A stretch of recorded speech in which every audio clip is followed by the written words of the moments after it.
নমস্কার বন্ধুরা, welcome to bright academy. আমি সন্দীপ আরও একটি নতুন ভিডিওতে আপনাদের প্রত্যেককে ওয়েলকাম জানাই। আপনারা প্রত্যেকেই জানেন আজকের ওয়েস্ট বেঙ্গল পুলিশ রিক্রুটমেন্ট বোর্ডে পুলিশ যৌথ মঞ্চের তরফ থেকে ডেপুটেশন ক্যাম্পেনিং ছিল। আজকের দীর্ঘদিন ধরে পরীক্ষা হচ্ছে না এবং পরীক্ষা হলে যে সমস্ত আনুষঙ্গিক বিষয়গুলি রয়েছে, পরীক্ষা সিকিউরিটির সাথে নিতে হবে, ইন্টারনেট বন্ধ করতে হবে, সমস্ত বিষয় নিয়ে আমরা ডেপুটেশনে গিয়েছিলাম। শুধু নর্থ বেঙ্গল থেকে আমাদের সাথে আছে কস্তুরী, 12 ঘন্টার জার্নি করে এসছে শুধুমাত্র পরীক্ষার তারিখ জানার জন্য। এবং পুলিশ যৌথ মঞ্চের WBKP যে পরীক্ষার্থী যৌথ মঞ্চ, তার অন্যতম সদস্য অ্যাডমিন রাহুল এবং কস্তুরী, প্রত্যেককেই আমাদের চ্যানেলের প্রত্যেক দর্শক বন্ধুর তরফ থেকে অনেক অনেক ধন্যবাদ জানাই। পুলিশ যৌথ মঞ্চ এতদিন ধরে পরীক্ষার জন্য এবং দুর্নীতির বিরুদ্ধে যে লড়াইটা করেছে আজ পর্যন্ত কেউ করেনি ভাই। এটা মাথায় রাখতে হবে, পুলিশ যৌথ মঞ্চের সাথে থাকতে হবে। যারা এখনও ওই গ্রুপটাতে যুক্ত হওনি, তড়িঘড়ি ভাই যুক্ত হয়ে যেতে হবে। এখন প্রত্যেকেই একটাই প্রশ্নের উত্তর চায়, পরীক্ষা হচ্ছে কি হচ্ছে না। এক কথায় উত্তর চায় ভাই, হ্যাঁ কিংবা না, এইভাবে উত্তর দেওয়া যাবে না। পরীক্ষা হবে কি হবে না, তার জন্য শেষ পর্যন্ত থাকতে হবে। পরীক্ষা কবে হবে এবং চ্যানেলে নতুন হলে অবশ্যই সাবস্ক্রাইব করতে হবে। আমি প্রথমে খুব শর্টে, আজকে আমরা প্রচুর বৃষ্টি হয়েছে কলকাতায়, যার জন্য ভিডিও বানাতে পারিনি।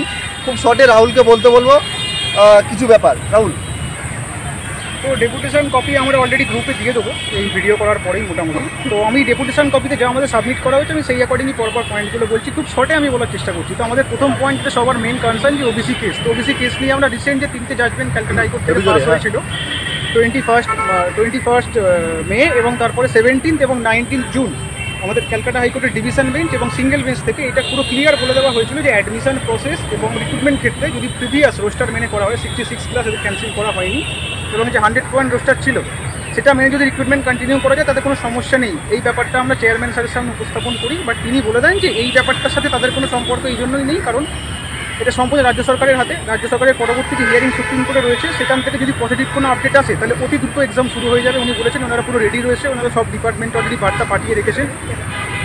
এটা হলো ওবিসি আপডেট। এবং সেকেন্ড পয়েন্টে আসি। সেকেন্ড পয়েন্টে টেন্টেটিভ টাইমলাইনের ব্যাপারে আমরা একটা বলেছিলাম যে প্রিলিমিনারি এক্সাম বা PET PMT বা মেন্স এক্সামের একটা প্রপার টাইমলাইন দিয়ে দিতে, যে কোন মান্থে হতে পারে, অ্যাপ্রক্সিমেট একটা মান্থ। বাট উনি এই মুহূর্তে বললেন যেহেতু এখনও প্রিলিমিনারি এক্সাম হয়নি, তো এই মুহূর্তে এটা বলে একটু ইম্পসিবল ব্যাপার। তো প্রিলিমিনারি এক্সাম হয়ে গেলে উনি বললেন 7 থেকে 8 ডেজের মধ্যে উনি একটা টেন্টেটিভ মোটামুটি PET PMT এবং তার পরবর্তীকালে ফাইনাল এবং ইন্টারভিউর একটা মোটামুটি টেন্টেটিভ একটা নোটিশ উনি পাবলিশ করে দেবেন। থার্ড পয়েন্ট ছিল হচ্ছে আমাদের application status bar before exam. আমরা বলেছিলাম স্যারকে একটা অ্যাড অন পয়েন্ট ওয়েবসাইটে অ্যাড করতে, যে অ্যাপ্লিকেশন স্ট্যাটাস তো সবাই চেক করতে পারে এক্সামের কিছুদিন আগে, মানে অ্যাডমিট কার্ড যখন পাবলিশ হবে কাদের অ্যাডমিট রিজেক্ট হলো বা কাদের অ্যাডমিট অ্যাকসেপ্ট হলো সেটা আগে থেকে ধরতে পারে। তো উনি বললেন এই পয়েন্টটার এই মুহূর্তে দরকার এই জন্যই নেই, কারণ অ্যাডমিট কার্ড যদি অ্যাকসেপ্ট হয় তাহলে সে অটোমেটিক্যালি ডাউনলোড করতে পারবে, আর যদি কারোর অ্যাপ্লিকেশন রিজেক্ট হয়ে যায় তাহলে ডাউনলোড হবে, এটা বেসিক ব্যাপার। আর তার জন্য মেন ব্যাপার সেটা হলো যে প্রসিডিওর মেনে ওখানে ফর্ম ফিল আপের কথা বলা হয়েছিল, সিগনেচার বা ছবি আপলোড করার প্রসেস, তার যদি সেটাকে ফলো করে থাকে তাহলে তার অ্যাপ্লিকেশন নর্মাল অ্যাকসেপ্ট হয়ে যাবে, তাতে কোনো সমস্যা নেই। তো এই জন্য এই পয়েন্টটা আমি খুব বেশি হাইলাইট করতে চাননি। আর মোস্ট ইম্পর্টেন্ট পয়েন্ট সেটা হলো ফোর্থ পয়েন্ট, যে ওএমআর কার্বন কপি। এটা অনেকের দাবি ছিল আমাদের গ্রুপে, কালকে অনেকের দেখলাম প্রশ্ন পাঠিয়েছিল এই ব্যাপারটা নিয়ে। তো আমি ওএমআর কার্বন কপির ব্যাপারটা স্যারকে সামনে বললাম, তো উনি বললেন এটা একটু ট্রিকি ব্যাপার, এটা একটু কমপ্লেক্স ব্যাপার এই ওএমআর কার্বন কপি দিয়ে দেওয়ার ব্যাপারটা। ওই জন্য উনি এই জটিলতা যদি না হয় তাই উনি ওএমআর কার্বন কপির ব্যাপারটা এই মুহূর্তে দিচ্ছেন না বললেন। তো তখন আমরা কাউন্টারে স্যারকে বলি যে আপনি তাহলে ওএমআর যে আপলোড তাহলে ওটা অনলাইনে আপনি আপলোড করে দিন, যাতে আমরা দেখতে পাই প্রিলিমিনারি এক্সাম হওয়ার পর বা মেন্স এক্সাম হওয়ার পরে। উনি বলেন এটা একটা মানে প্রচণ্ড ব্যয়বহুল এখন এই মুহূর্তে, মানে প্রায় অ্যারাউন্ড 60 লাখ, মানে 5 ইয়ারে প্রায় 60 লাখ অ্যাবভ এটা খরচা এটা করতে গেলে। এই ওএমআর সিট যদি আমরা পাবলিশ করি ওয়েবসাইটে, ওএমআর এর সাথে কার্বন কপি থাকছে, এটা মাস্ট, ঠিক আছে। কিন্তু কার্বন কপি কাউকে বাড়িতে দেওয়া হবে না, দেওয়া হচ্ছে না, কার্বন কপি সিআরবিতে জমা থাকবে। আর ওয়েবসাইটে আপলোড না করার এই কারণটাই হচ্ছে যে হিউজ কস্ট এটা একটা। তো এটা এই কারোর যদি মনে হয় যে আমার ভুল হয়েছে, সে RTI করলে তাকে সম্পূর্ণ খাতা থেকে শুরু করে ওএমআর সমস্যায় দেখানো হবে, কার্বন কপিও দেখানো হবে, কিন্তু কার্বন কপি কাউকে ইন্ডিভিজুয়াল দেওয়া হচ্ছে না, এটাই হচ্ছে মেন পয়েন্ট। হ্যাঁ, আর ওয়েবসাইটে আপলোডের ব্যাপারটাও সেম। তো এই মুহূর্তে যেহেতু এটা একটা হিউজ বাজেটের ব্যাপার এই মুহূর্তে, তো এটা এই মুহূর্তে করা পসিবল না। তবে উনি একটা আশ্বাস দিয়েছেন যে এই ব্যাপারটা পরবর্তীকালে যদি বাজেট অ্যালোকেশন কোনোভাবে বাড়ানো হয় পেয়ে যায় তাহলে ওই ব্যাপারটা দেখবেন পরবর্তী রিক্রুটমেন্টে।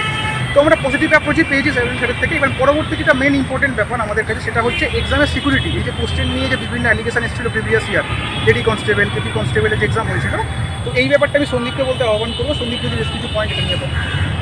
হ্যাঁ, আমাদের মেন পয়েন্ট ছিল এক্সাম হল সেন্টারগুলিতে যেদিন পরীক্ষা সেদিনই যেন সমস্ত এক্সাম হলে কোশ্চেন যায়। উনি বললেন অলরেডি এটাই আমরা ফলো করি এবং এবারও তাই করব।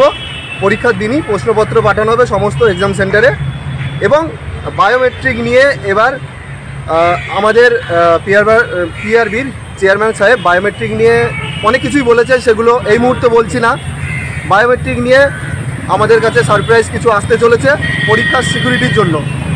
এই বায়োমেট্রিক না, কিন্তু বায়োমেট্রিকের মতো একটা জিনিস হতে পারে যেটা এখন রিভিল করা হচ্ছে না সবার সামনে, কিন্তু সেটা এবছরেরই প্রিলিমিনারি থেকে কিন্তু স্টার্ট হতে পারে। এটা সবার জন্য একটা সারপ্রাইজিং একটা ব্যাপার হতে পারে।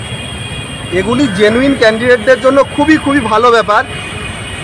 পিআরবির চেয়ারম্যানদের সাথে যখন আমাদের কথা হয়, চার দেওয়ালের বাইরে অনেক কথাই হয়, যেগুলি এক্সাম পরীক্ষার জন্য সিকিউরিটি মেনটেন করা খুবই গুরুত্বপূর্ণ। সেটা আমরা স্যারের সম্মান রেখে বাইরে প্রকাশ করি না, কিন্তু কেউ বা কারা চেয়ারম্যান সাহেবের দরজায় কান পেতে সমস্ত খবর নেবে, নিয়ে পাবলিক করে দেবে। সেগুলো আমাদের পরীক্ষার জন্য ভাই ক্ষতিকারক। এই খবরগুলি যদি আগে থেকে দালাল পার্টি জেনে যায়, তারা কিন্তু তাদের মতো খেলবে। সুতরাং এই পয়েন্টগুলি পাবলিক করা উচিত নয়, তাই জন্যই অনেক কিছু পাবলিক করি না। কিন্তু এখন ব্যাপার হচ্ছে কম্পিটিশান, আমি সবার আগে দেবো, আমি মহান, এইটা বলতে গিয়ে অনেক জেনুইন ক্যান্ডিডেটদের ক্ষতি করছে তাদের অজান্তেই। কিন্তু তারা তো অ্যাসপিরিয়েন্ট নয়, তারা শুধুমাত্র খবর দেয়, খবর দিয়ে কিন্তু অনেকের ক্ষতি করছে, এটুকুই বলবো। আর পরীক্ষার ডেট, যেটা সবথেকে বড় প্রশ্ন, এই মুহূর্তে পরীক্ষা হবে কি হবে না, পুজোর আগে হবে কি হবে না, আমি ডিরেক্ট একথাই বলেছি। একদম শেষে এখন উঠে আসি, স্যার আমরা কি পরীক্ষার আগে পুজোর আগে পরীক্ষার ডেট ধরে এগোতে পারি? উনি বলে দিলেন, দেখো আমি পুজো টুজো তো বলতে পারি না, কিন্তু পরীক্ষা যদি 15ই জুলাই যে হিয়ারিং রয়েছে সুপ্রিম কোর্টে, সেটা যদি আমাদের পরে যায়, যে কোনো মুহূর্তে পরীক্ষা হতে পারে। সমস্ত মুহূর্তের জন্য তোমরা রেডি থাকো, এবং তোমরা পিএমটি পিএটি ডেট পাবে, তারপরেই পরীক্ষার জন্য রেডি হবে। এইটা করো না, সারা বছর দৌড়াও। এবং মাঠ বর্ষাতে মাঠ হবে না, এটুকু বলতে পারি, ঠিক আছে? তো আর হলে 9 মান্থের, হ্যাঁ হলে ওই নভেম্বর ডিসেম্বর নাগাদ যদি হয় আর কি, যে কোনো বছর, ওনারা বর্ষাকালটা অ্যাভয়েড করতে চাইছেন, ঠিক আছে? তো আমরা আশা করছি তোমরা উত্তর পাচ্ছ। যারা কেপিএসআইয়ের রেজাল্টের জন্য ওয়েট করছো, কেপিএসআই দেখো এই মুহূর্তে রেজাল্ট বের করলেও মাঠ করানো সম্ভব নয়, কারণ যে বর্ষা হচ্ছে, একজন কমপ্লেন করলে সেটা আর হবে না। কিছু বলবে কস্তুরী, কিছু বলবে? মাসের মধ্যে কমপ্লিট পয়েন্ট আমি বলতে চাই। এবার আজকে ডেপুটেশন পজিটিভ একটা দিক আমরা পেয়েছি, সেটা হলো আমরা সিকিউরিটি নিয়ে একটা কথা বলেছিলাম, যেটা এর আগে ডেপুটেশনও সন্দীপ ভাই এসে বলেছিল যে এক্সামের দিনে একটা হোয়াটসঅ্যাপ হেল্পলাইন নাম্বার চালু করার জন্য।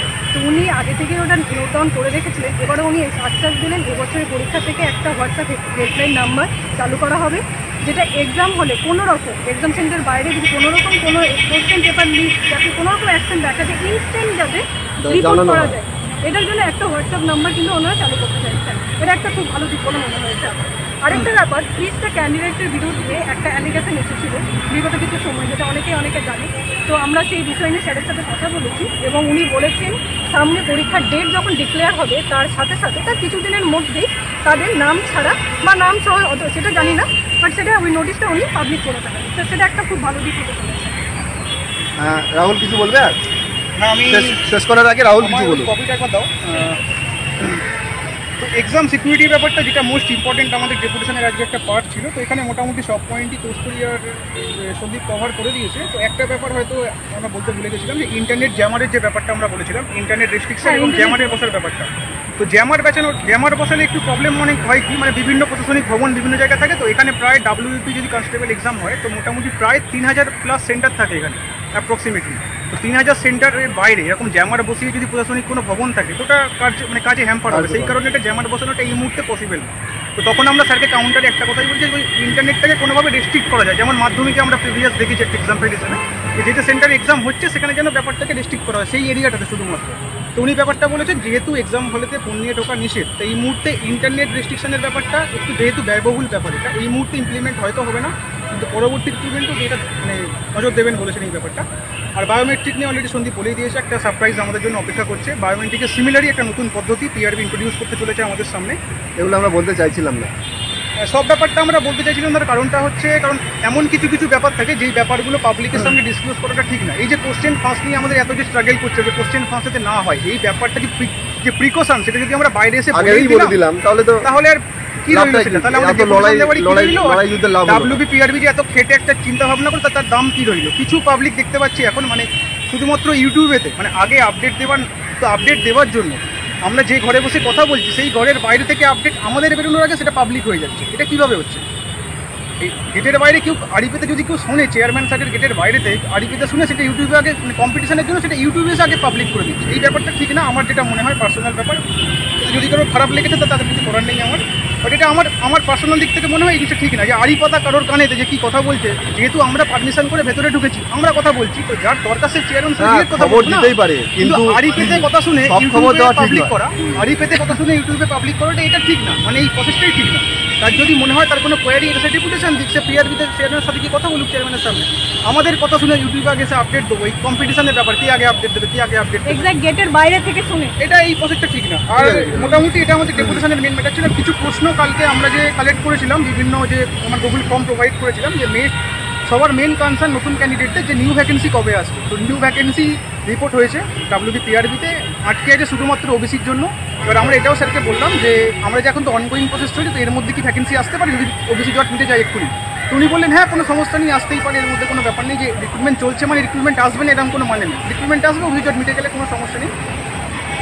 আর একটা যেটা এজ রিল্যাক্সেশনের ব্যাপারটা বলা হয়েছিল ওবিসি কেস ডিলের জন্য, তো এটা ওনার হাতে নেই। উনি বলেছেন এটা যদি কারো সম্ভব হয় এটা নবান্নতে বা হোম অ্যান্ড রিল্যাক্স অ্যাফেয়ার্সে ডেপুটেশন দিতে, ওখানে গিয়ে ওনারা এই ব্যাপারটা দায়িত্ব নিতে।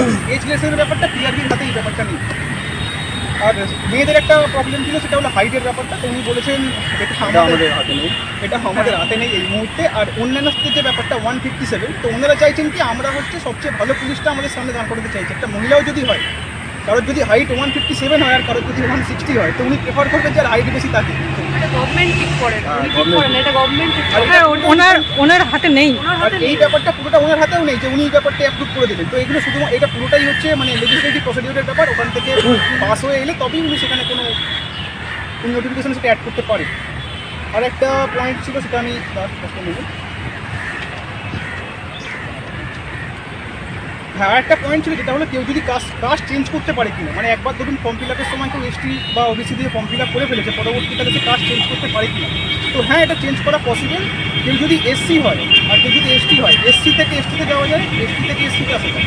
আর ওবিসি এ থেকে ওবিসি বিতে যাওয়া যায়, ওবিসি বি থেকে ওবিসি এতে যাওয়া যায়, এর বাইরে কিছু নয়। কিন্তু এখন যেহেতু ওবিসি বি নিয়ে একটা কন্ট্রাক্টারি পয়েন্ট সৃষ্টি হয়েছে, এই ব্যাপারটা এখন কী হবে না হবে এটা পরবর্তী বিষয়, মানে এই মুহূর্তে বলে ইম্পসিবল ব্যাপার। তবে এসসি এসটির ব্যাপারটা উনি ক্ল্যারিফাই করেছেন যে এসসি যদি কেউ হয়, ফুল ফর্ম ফিল আপ করে থাকেন, এসসি থেকে এসটিতে কনভার্ট হওয়া যায়, এসটি থেকে এসসিতেও কনভার্ট হওয়া যায়।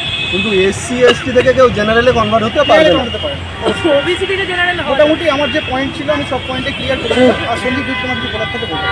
না, আর বেশি কিছু বলছি না, ভিডিওটি দীর্ঘ করছি না। কারোর কিছু জানার থাকলে অবশ্যই কমেন্ট সেকশন খোলা রয়েছে, কমেন্ট করিও। আর আমাদের কথায় যদি কারোর দুঃখ লেগে থাকে তার জন্য দুঃখিত। কাউকে আমরা ইন্টেনশনালি কারোর বিরুদ্ধে কিছু বলতে চাই না। আমরা শুধু চাই আমাদের পরীক্ষা হোক এবং আমাদের পরীক্ষা যাতে সুষ্ঠুভাবে হোক, কোনো প্রশ্ন লিকেজ যাতে না হয় এবং দালাল চক্র যাতে বন্ধ হোক, তার জন্যই আমাদের এই লড়াই সংগ্রাম চলছে। তো ভিডিওটা এখানেই শেষ করলাম। টাটা, বাই বাই, সুস্থ থেকো, ভালো থেকো।